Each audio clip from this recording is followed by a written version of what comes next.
My name is Alina Mercer, and I am 23 years old. 3 weeks ago, I stood on a graduation stage in front of 2,500 people while my parents, the same people who refused to fund my education because I was not worth the expense, sat in the front row with the color slowly draining from their faces. They had come to watch my twin sister graduate. They had no idea I was even enrolled at the same university. They certainly had no idea I would be the one delivering the keynote address. But this story does not begin at graduation. It begins 4 years earlier in my parents' dining room when my father looked me directly in the eyes and said something I will carry with me for the rest of my life. Before I go on, please take a moment to like and subscribe, but only if this story genuinely moves you. And let me know in the comments where you are watching from and what time it is there. Now let me take you back to that spring evening in 2021. The university offer letters arrived on the same Wednesday afternoon in March. Sophia had been accepted into Harrington College, a prestigious private institution with annual fees of $62,000. I had been accepted into Caldwell State University, a well-regarded public school at $24,000 per year. Still a significant sum, but achievable. That evening, Dad called a family meeting at the dining table. "We need to talk about money," he said, settling into his chair with the composed authority of someone who had already decided everything before sitting down. Mom was beside him, hands folded. Sophia stood near the window, already glowing with expectation. I sat across from Dad, my offer letter still in my hand. "Sophia," Dad began, "we will cover your full fees at Harrington. Tuition, accommodation, everything." Sophia gasped with joy. Mom smiled warmly. Then Dad looked at me. "Alina, we have decided not to support your education financially." The words did not land immediately. I blinked. Sophia shows leadership. She builds connections naturally. She presents herself well. It is a sound investment. He paused. What came next felt like the floor giving way beneath me. "You are intelligent, Alina, but you are not remarkable. There is simply no return on investment with you." I looked at Mom. She looked at the table. I looked at Sophia.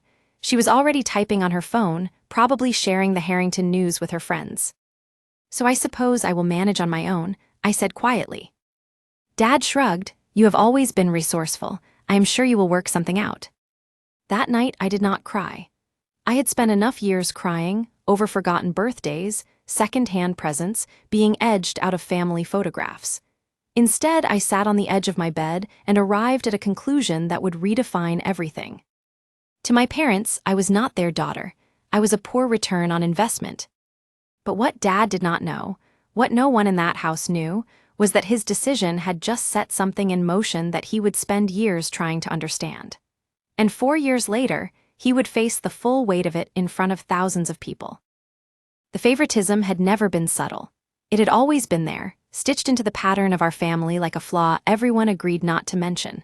When we turned 16, Sophia received a brand new silver hatchback with a ribbon on the aerial.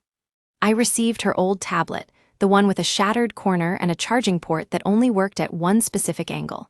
"We cannot stretch to 2 cars," Mom had said, with genuine apology in her voice. But they could stretch to Sophia's skiing weekends, her tailored prom outfit, her summer language course in Italy. Family holidays were the most visible proof. Sophia always had her own room. I slept on fold-out arrangements in hallways or in whatever corner the hotel could spare. In every photograph, Sophia was centered and luminous. I was at the edge, sometimes half out of frame, as though I had wandered into someone else's family portrait. When I finally asked Mom about it, I was 17 and running low on patience. She sighed gently and told me I was imagining things and that they loved us both the same. But choices speak louder than reassurances. A few months before the university decision, I found Mom's phone on the kitchen counter, screen still lit. A message thread with Aunt Claire was open. I should not have read it, but I did. "Poor Alina," Mom had written. "But Gerald is right, she just does not stand out. We have to be sensible." I set the phone down and walked upstairs. That night I made a decision I told absolutely no one about. Not because I wanted revenge, because I needed to prove something to myself and to no one else. I opened the old tablet, the one with the broken corner, and typed into the search bar, "full scholarships for independent students." The results loaded. What I found would change everything. I did the arithmetic at 1:30 in the morning, sitting on my bedroom floor with a notebook and a pen. Caldwell State, $24,000 per year. 4 years, $96,000. Parents' contribution zero, my savings from part-time work, $1,900. The gap was overwhelming. 3 paths lay ahead. Walk away before I even started. Accumulate years of debt that would follow me into my 30s. Or study part-time across 6 or 7 years while working full-time, stretching everything impossibly thin. Every route led to the same outcome, becoming exactly what my father had said I was. The one who did not make it. The twin who could not keep up. I could already hear the whispered conversations at Christmas. Sophia is thriving at Harrington. Alina, oh, she is still finding her way. But this was not about proving them wrong. It was about proving myself right. I searched scholarship databases until my eyes stung. Most required references, personal essays, proof of financial independence. Some had already closed. Others were not legitimate. Then I found something that made me sit up straighter. Caldwell State offered a merit scholarship for first-generation and independent students, full tuition and a living allowance. The condition? Only 6 students were selected each year. The competition was severe. I saved the page. Then I kept looking, and that is when I first encountered the name that would eventually change the course of my life. The Ashford Scholarship. Full tuition, $9,000 annually for living costs, awarded to just 25 students across the entire country. I almost laughed. 25 students nationally, what were my chances? But I bookmarked it. I had 2 options. Accept the life my parents had sketched out for me, or draw my own. I chose the second. But to do that I needed a plan, and I needed it immediately. I filled an entire notebook that summer. Every page held a calculation. Every margin held a contingency. Job 1, early morning server at a campus cafe. Shift, 5 to 8. Estimated monthly income, $750. Job 2, weekend cleaning staff for university accommodation blocks, $380 per month. Job 3, teaching assistant for the economics faculty, if I could secure it, a further $280 per month. Total, roughly $1,400 monthly, approximately $16,800 annually. Still more than $7,000 short of fees. That gap would have to come from merit scholarships, the kind you earn entirely on your own. I found the most affordable housing within walking distance of campus, a single room in a shared house with 5 other students, $280 per month, bills included. No garden, no proper heating, no privacy worth speaking of. It would do. My daily schedule became brutal but exact. 5 in the morning, cafe shift. 9 until 5, lectures and seminars. 6 until 10, studying or teaching assistant commitments. Sleep, 11 until 4, 4 to 5 hours a night, for 4 years. The week before I left for university, Sophia posted photographs from a beach holiday with school friends. Sunsets, laughter, cocktails by the water. I was packing a second-hand duvet into a bag I had bought from a charity shop. Our lives had already separated before they had properly begun, but here is what kept me going. Every night before sleep, I said the same thing quietly to myself. This is the cost of freedom. Freedom from their expectations. Freedom from their conclusions about who I was. Freedom from needing their approval to feel like I existed. I did not yet understand how true that would turn out to be. And I did not know that somewhere on the Caldwell State campus, there was a professor who would see something in me that my own parents had never once looked for. First year, Christmas break. I sat alone in my rented room with my phone pressed to my ear, listening to the sounds of home drifting through the line. Laughter, the scrape of chairs, the warm background noise of a gathering I was not part of. Hello, Alina. Mom's voice was bright but hurried. Hi, Mom, happy Christmas. Is Dad nearby? Could I speak with him? A brief pause. Then I heard his voice in the background, low and clear. Tell her I am in the middle of something. The words arrived quietly. Mom returned, voice lifted artificially. Your father is just caught up with something. Sophia was telling the most wonderful story just now. "It is fine, Mom. Are you eating properly? Is there anything you need?" I looked around my room. Instant soup on the desk. A library book I had borrowed because buying it was not an option. A second-hand fleece thrown across the chair. "No, Mom, I have everything I need." "Good. We love you, sweetheart. Love you too." I ended the call. Then I opened my social media. The first thing on my feed was a photograph Sophia had posted minutes earlier. Mom, Dad, and Sophia at the dining table. Candles, a roast, crystal glasses catching the light. The caption read, "Grateful for my wonderful family." My wonderful family. I zoomed in, 3 place settings, 3 chairs, not 4. They had not even laid a place for me. I sat with that image for a long time. Something shifted inside me that evening. The ache I had been carrying for years, the longing for their acknowledgement, their warmth, their recognition, it did not vanish. But it changed its shape. It hollowed out, and where the hurt had been, something quieter settled in.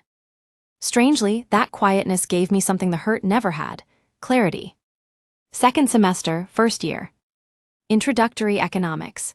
Dr. Patricia Ackafer had been at Caldwell State for 28 years, published extensively, widely respected. Students warned each other in corridors that she had not awarded a first-class mark in 4 years. I sat in the second row, took careful notes, and submitted my first written assignment expecting a B at best. It came back marked A. Beneath the grade in red pen were 3 words: "Please see me." My stomach dropped. What had I done wrong? After the lecture, I approached her desk. Dr. Ackafer was already gathering her notes, gray locks pinned back, reading glasses low on her nose. "Elena Mercer?" "Yes." "Sit down." I sat. She looked at me steadily. "This essay is among the strongest pieces of undergraduate work I have read in 15 years. What is your background?" "A state secondary school, nothing advanced. And your family, academically?" I paused. "My family does not support my education. Financially or otherwise." The words came before I could reconsider them. Dr. Ackafer set down her pen. "Tell me." So I did. For the first time, I told someone everything. The favoritism, the dining room decision, the 3 jobs, the 4 hours of sleep, all of it. When I finished, she was quiet. Then she said the sentence that would change my trajectory entirely. "Have you heard of the Ashford Scholarship?" I nodded slowly. "I have seen it, but it is 25 students from the whole country." She leaned forward, "And the recipient at each partner institution delivers the commencement address at their graduation ceremony. Elena, you have exceptional ability, but ability without visibility leads nowhere. Let me help you be seen." The next 2 years compressed into a relentless rhythm. 4 in the morning, alarm, cafe by 5, lectures by 9, library until midnight, sleep, repeat. I missed every social event, every evening out, every casual meal shared between people building ordinary university memories. While they gathered stories, I built a record. First-class marks, 6 semesters consecutively. There were moments I nearly gave way. Once I fainted during a cafe shift. Exhaustion and dehydration, the campus doctor said. I was back at work the following morning. Another evening, I sat in my friend Priya's car, which she had lent me for a job interview, and I cried for the better part of half an hour. Not because of anything specific, because of everything accumulated across years, but I kept going. Third year, Dr. Ackafer called me into her office. "I am putting your name forward for the Ashford." I stared at her. "You are serious?"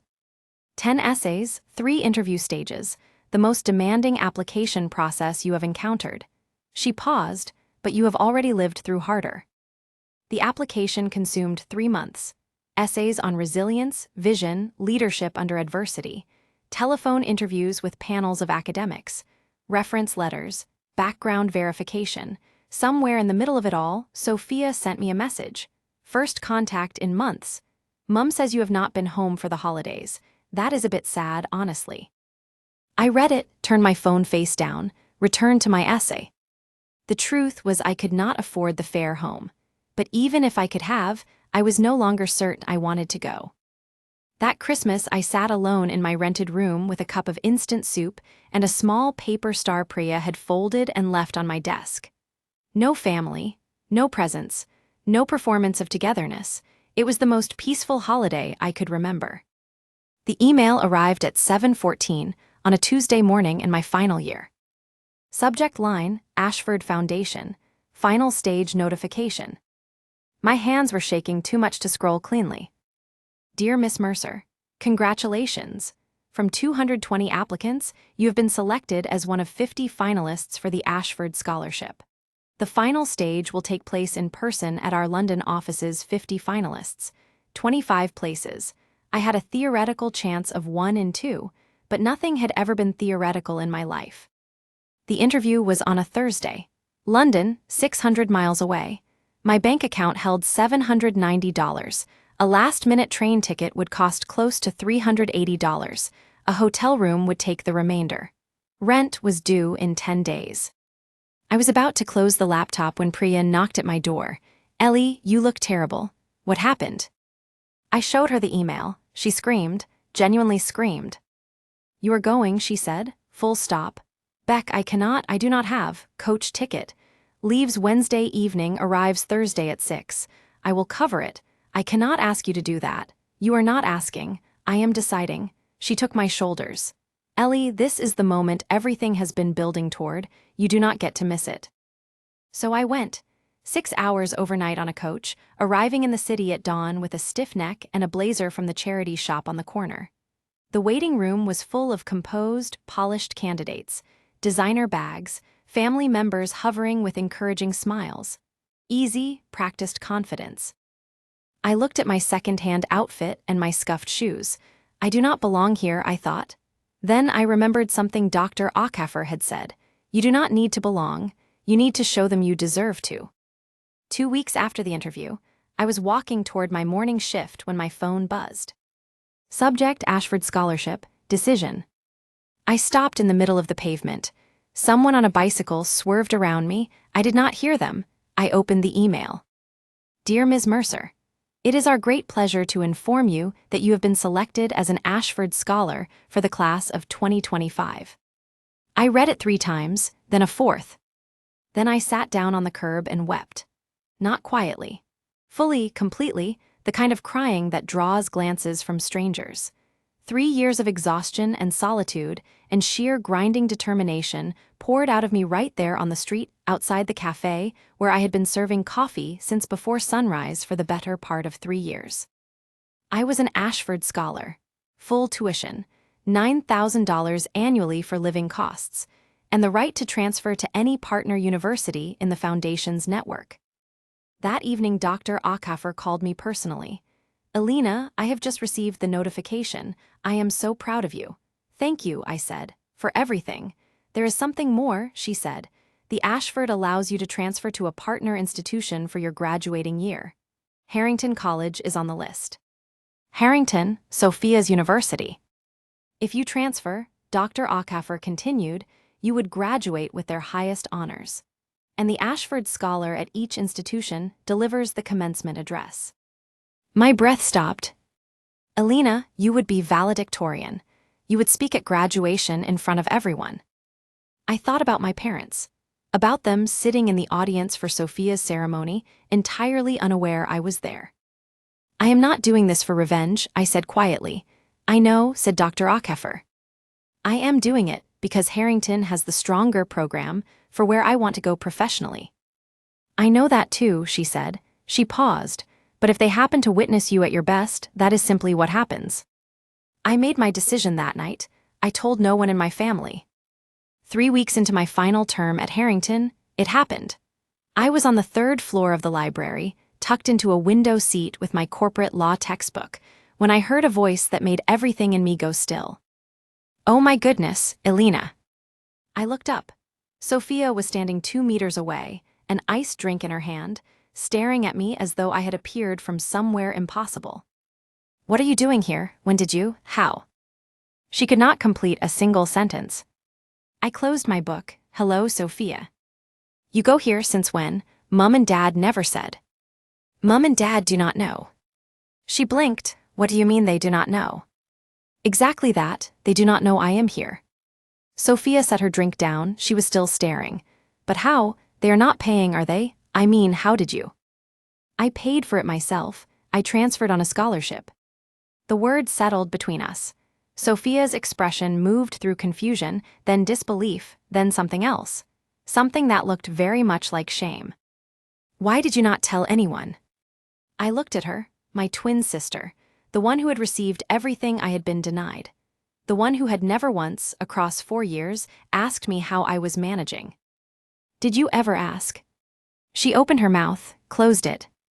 "I gathered my things, I have a lecture."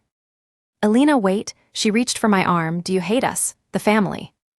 I looked at her hand on my sleeve, then at her face. "No," I said, "you cannot hate people you have stopped waiting for." I walked away. That evening my phone filled with missed calls.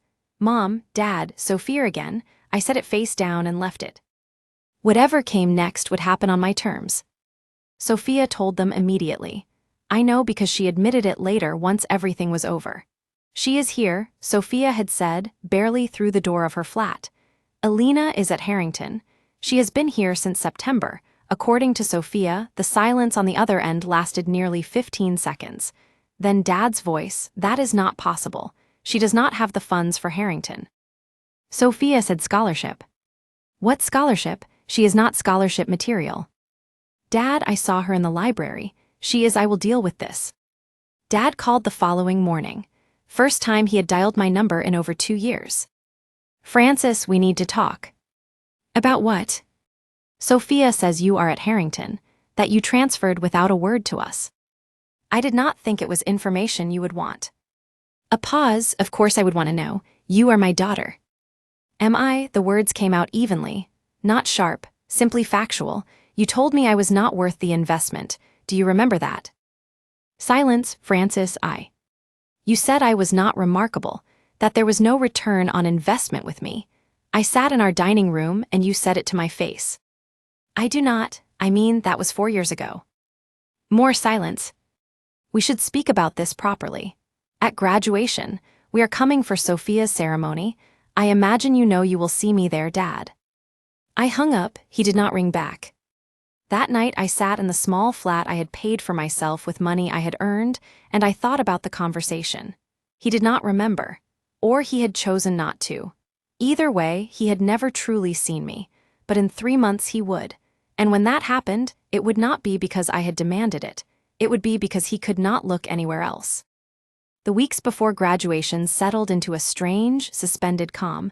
I knew they were coming. Mom, Dad, Sophia, the whole composed family unit arriving on campus to celebrate Sophia's achievement. They had booked accommodation, planned a dinner, ordered flowers for her. They still did not have the complete picture. Sophia had told them I was at Harrington. She did not know about the Ashford. She did not know about the valedictorian honor. She did not know I had been asked to deliver the commencement address. Dr. Ackhaffer called to check in. She was making the journey to attend. "Shall I let your family know about the speech?" "No," I said. "I want them to hear it when everyone else does."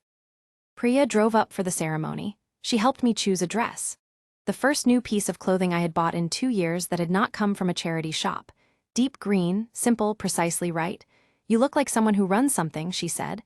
"I feel like I might be sick," I said. Same energy, honestly. The night before graduation I could not sleep. Not from nerves exactly. I kept asking myself what I would feel when I saw them, whether the old ache would come flooding back. Whether I would want them to hurt. I lay staring at the ceiling until well past 2 in the morning, searching for an answer. What I found was this. I did not want revenge. I did not want them to suffer. I wanted to be free. And tomorrow, one way or another, I would be. I want to pause here for a moment. If you have ever been underestimated by the people who were supposed to believe in you most, if you know what it means to work twice as hard for half the acknowledgement, write same in the comments. I want to know how many of us have been through this. And if this story is speaking to you, please hit the like button. It genuinely helps. Now, back to graduation morning. The 17th of May. Clear sky, warm sun, the kind of morning that feels almost theatrical. Harrington's main hall seated 2,500. By 9 it was full. Families streaming through the entrance, flowers and banners everywhere, the collective hum of anticipation filling the space. I arrived through the faculty entrance early. My academic dress was different from the other graduates. Standard black gown, but across my shoulders lay the gold sash of the valedictorian. Pinned at my chest was the Ashford Scholar Medallion, its surface catching the morning light. I took my place in the honors section at the front of the stage, reserved for prize recipients and speakers. 20 feet away in the main graduate area, Sophia was taking photographs with her coursemates. She had not seen me yet. And in the front row of the audience, centered and perfectly placed, sat my parents. Dad wore the charcoal suit he saved for significant occasions. Mom had on a cream dress, an enormous bouquet of peonies in her lap. Between them sat an empty seat, probably holding their programs and coats. Not for me, it was never for me. Dad was adjusting his camera, preparing to capture Sophia's moment. Mom was waving at someone across the aisle. They looked settled and proud, utterly certain they knew exactly what this day would hold. They had no idea. The principal stepped to the podium, the hall quieted. Ladies and gentlemen, welcome to Harrington College's class of 2025 graduation ceremony. Applause. I sat still, hands folded in my lap. In a few minutes they would call my name and everything would change. I looked once more at my parents, their cameras lifted and aimed at Sophia. Soon, I thought, soon you will see me. The ceremony moved through its stages. Welcome address, honorary degrees, acknowledgements, the usual ritual that stretches an hour into something longer. Then the principal returned to the microphone. It is now my honor to introduce this year's valedictorian and Ashford Scholar. My pulse rose. A student who has demonstrated extraordinary resilience, academic distinction, and depth of character. In the audience, Mom leaned toward Dad and said something quietly. He nodded, adjusting the camera angle toward Sophia. Please welcome Elena Mercer. For one held moment, nothing moved. Then I stood. 2,500 pairs of eyes turned toward me. I walked to the podium, my steps even on the stage floor, the gold sash moving with me. The Ashford medallion caught the light. In the front row, I watched my parents' faces change. Dad's hand froze on his camera. Mom's bouquet tilted sideways. First confusion, who is that? Then recognition, wait, is that? Then something beyond shock, something that had no name for it. Sophia's head turned sharply toward the stage. Her mouth formed my name without sound. Elena. I reached the podium. I adjusted the microphone. 2,500 people applauded. My parents did not. They sat completely still, as though someone had pressed pause on the world they thought they understood. For the first time in my life, they were looking at me, not at Sophia, not past me, at me. I let the applause settle, then I leaned forward. Good morning. My voice was steady, unhurried. 4 years ago, I was told I was not worth the investment. In the front row, Mom's hand went to her mouth. Dad's camera hung forgotten at his side. I was told I did not have what it would take. My voice carried across the hall, clear and even. I was told to expect less of myself because others expected less of me. 2,500 people sat in complete silence. So I learned to expect more. I spoke about the 3 jobs, the 4 hours of sleep, the instant soup, the borrowed textbooks. I spoke about what it means to build something from nothing, not to prove anyone wrong, but to prove yourself right. I did not name names. I did not need to.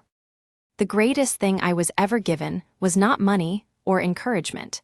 It was the necessity of discovering who I am without anyone else's confirmation. In the front row, Mom was crying. Not the warm, proud tears of a celebration, something older. Something that looked like grief for time that could not be recovered. Dad sat motionless, watching the podium as though he were looking at a stranger. Perhaps he was. To anyone who has ever been told you are not enough, I paused.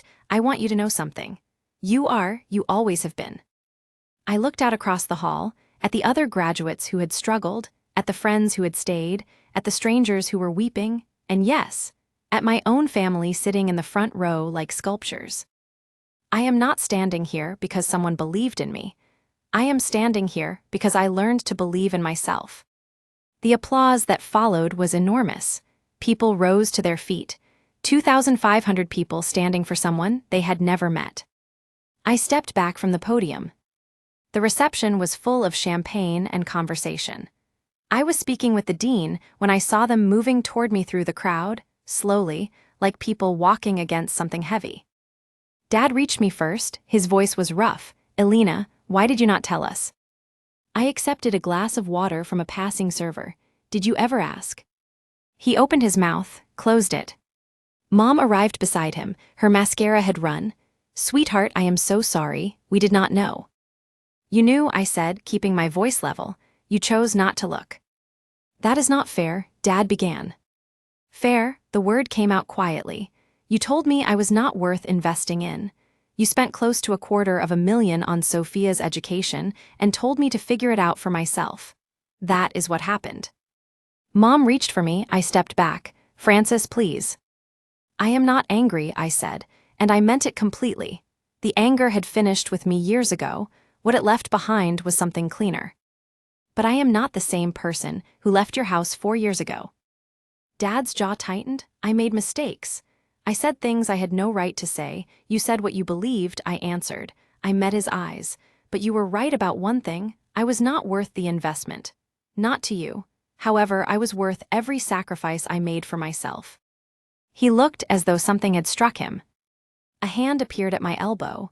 James Ashford, founder of the foundation, extending his hand. "Miss Mercer, a remarkable address. The foundation is genuinely proud of you." I shook his hand while my parents watched.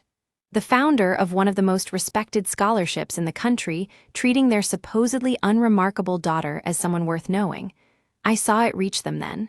The full scale of what they had dismissed. After he moved on, I turned back to my parents. They looked diminished somehow. "I am not going to pretend everything is resolved," I said, "because it is not." "Elena, please," Mom whispered. "Can we just speak as a family?" "We are speaking, I mean really speak. Come home for a while, let us try." "No," I said. The word was firm but not unkind. "I have a position in London. I start in a fortnight. I will not be coming home." Dad stepped forward. "You are cutting us off entirely." "I am setting boundaries. There is a difference. What do you want from us?" His voice broke. "Tell me what you need and I will do it." I considered the question honestly. "I do not want anything from you anymore. That is the entire point." I took a breath.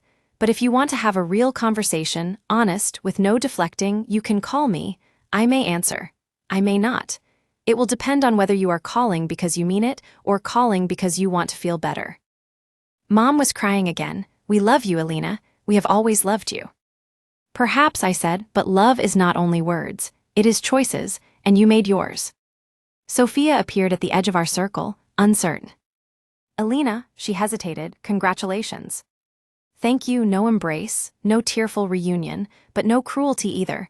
I will ring you sometime," I said, "if you would like that." She nodded, eyes bright. "I would like that very much." I turned and walked away, not fleeing, simply moving forward. Dr. Ackhafer was waiting near the exit, a quiet expression on her face. "You did beautifully," she said. "I am free," I replied. For the first time, I actually mean that.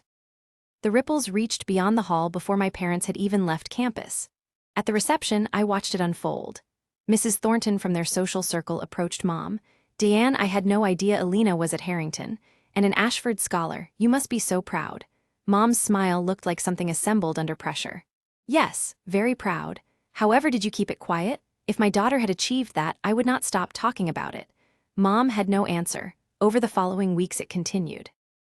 Dad's colleagues mentioned seeing my address shared online. You must have pushed her tremendously to get there. He could not tell them the truth, that he had done precisely the opposite. Sophia rang me 3 days after graduation. "Mom has barely stopped crying. Dad is very quiet, he just sits." "I am sorry to hear that." "Are you really?" I thought about it honestly. I do not want them to suffer, but I am not responsible for what they are feeling. A silence on the line. "Elena, I am sorry. I should have paid attention. I should have asked. I was so caught up in my own life." "I know you had no reason to notice," I said. "Neither of us chose the way they raised us, but we can choose what comes next." Another pause. "Do you hate me?" "No, and I meant it fully. I do not have the space for it. I want to go forward. Could we maybe have coffee sometime? Start from where we are."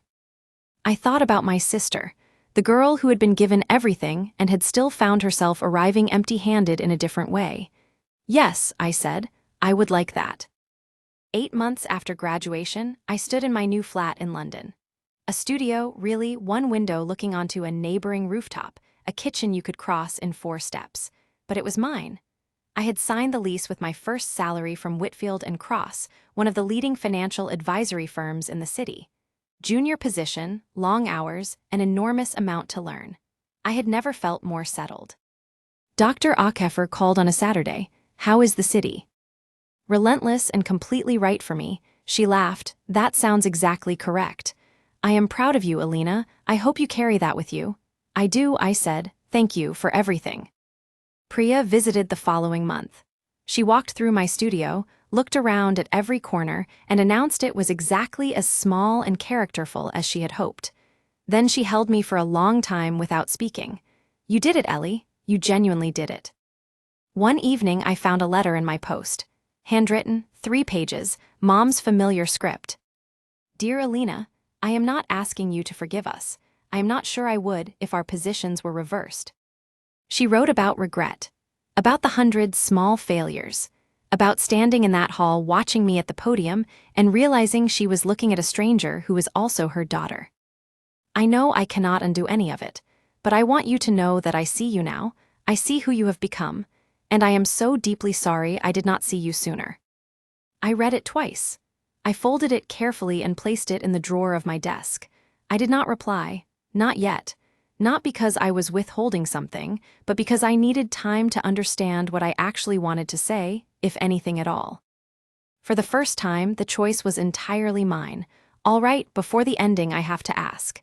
If you were in my position, would you forgive them? Leave yes in the comments if you would, no if you would not, and maybe if, like me, you are still working it out. And if you are not subscribed yet, now is the time. There are so many more stories like this one ahead. Here is how things stand now. I used to believe that love was something you earned. That if I worked hard enough, achieved enough, became enough, my parents would finally see me. That their approval was a destination at the end of a road I simply had not finished walking. 4 years taught me something different. You cannot make someone love you correctly. You cannot earn what should have been given without condition. And you cannot spend your entire life waiting for people to recognize what you have always known about yourself. At some point, you have to be the one who decides it is true. I look at my life now, my flat, my work, my friends who chose me and keep choosing me, and I understand something I could not have articulated at 22. I built all of this. Not from anger, not from spite, but from necessity. My parents' decision did not break me. It built me instead. The girl who sat in that dining room 4 years ago, waiting for her father to say something different, she is gone. In her place is a woman who knows exactly what she is worth and does not require anyone's confirmation of it. Some nights I still think about them. About the holiday dinners I was not invited to, the photographs without my face in them, the investment they made in my sister while I ate instant soup in a rented room. It still aches sometimes. I do not think that entirely goes away. But it does not have the wheel anymore. I have come to understand something that took years to reach. Forgiveness is not about releasing someone else from consequences. It is about releasing yourself from the weight of carrying it. I am not fully there, but I am working toward it. And for the first time, I am doing that for myself alone, not to keep the peace, not to make anyone else comfortable, just for me. 7 months after graduation, my phone rang. Dad. I nearly let it ring out. "Hello, Alina." His voice was different, quieter than I remembered. "Thank you for answering. I was not certain you would." Silence. "Then, I deserve that." I waited. "I have thought about almost nothing else since that day," he said. "I keep trying to find the right words and I keep coming up empty." "Then just say what is true." A long pause. "I was wrong, not only about the money, about everything.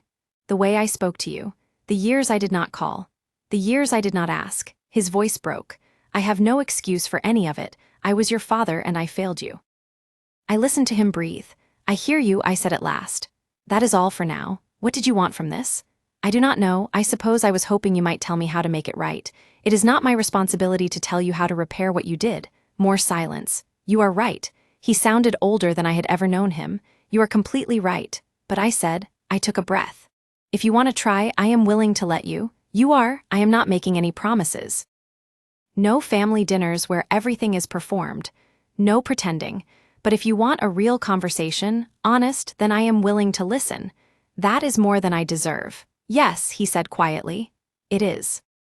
He laughed softly, a small, broken sound. You always were the strong one, Alina. I was simply too oblivious to recognize it. Yes, I said, you were. We spoke for a while longer. Nothing profound. Just two people attempting to find some small common ground across years of distance. It was not forgiveness, but it was a beginning. It has been 2 years since graduation. I am still in London, still at Whitfield and Cross, having been promoted twice. I am beginning my MBA at City University in the autumn, fully funded by my employer. The girl who ate instant soup and slept 4 hours a night, she would not recognize my life now, but I have not left her behind. I carry her with me every day. Sophia and I meet for coffee once a month. It is occasionally awkward. We are learning how to be sisters as adults, which is an unusual thing to do when you never quite managed it as children. But she is trying. I can see that clearly now. I am sorry I did not see it sooner, she said recently. All those years, I was so focused on what I was receiving that I never thought to ask what you were not. I know. How do you not resent me for that? Because you did not design the system. You simply lived inside it. My parents came to London last month. Their first visit. It was careful and slightly stiff. Dad spent a good portion of it apologizing. Mom spent most of it holding herself together. But they came. They showed up at my door, in my city, in the life I built entirely without them. That meant something, even through everything. I am not ready to call us a family again. That word carries too much history. But we are something. We are working towards something. Last month I made a transfer to the Caldwell State Bursary Fund. $10,000 given anonymously, designated for students without family financial support. Priya rang me when I told her. Ellie, you are going to change someone's life. Someone changed mine, I said. I thought about Dr. Ackefer, about the early morning cafe shifts, about the night I bookmarked the Ashford Scholarship, certain I had no realistic chance of winning it. About how much distance there is between that moment and this one, and about how far I still intend to go.